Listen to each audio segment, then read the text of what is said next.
18वीं शताब्दी के उत्तरार्ध में जब यूरोप विज्ञान और तर्क के युग में प्रवेश कर रहा था, भारत अपने ज्ञान, दर्शन और सभ्यता के प्रकाश से एक बार फिर दुनिया को आकर्षित करने वाला था।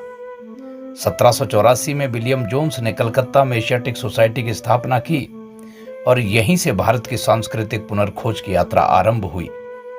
जल्द ही भगवत गीता, उपनिषद और कालिदास की शकुंतला के अनुवाद यूरोप पहुंचे और पहली बार पश्चिम ने जाना कि भारत केवल रहस्य नहीं बल्कि ज्ञान का महासागर है। 1795 में फ्रांस की सरकार ने लैंग्वेज ओरिएंटल वेविएंट की स्थापना की। वहीं अलेक्जेंडर हैमिल्टन, जो कलकत्ता की एशियाटिक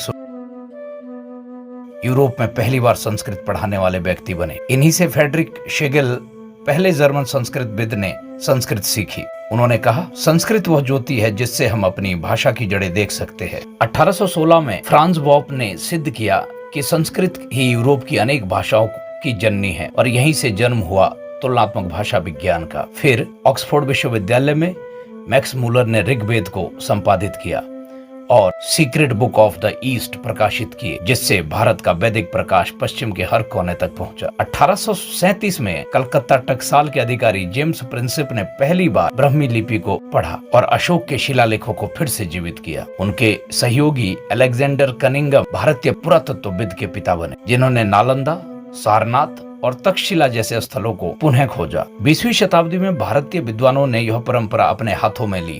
उन्होंने महाभारत पर समालोचनात्मक संस्करण पूरा किया और शुरू किया पूना संस्कृत कोश, जो विश्व का सबसे महान कोश कहा जाता है। भारत, जिसने दुनिया को शब्द, शास्त्र और सत्य का ज्ञान दिया, वही भारत अब स्वयं अपनी गौरव गाथा फिर से लिख रहा था। यह वह भूमि है जहां हर शब्द एक वेद है और हर श्वास में बसता है ज्ञान का शाश्वत प्रकाश।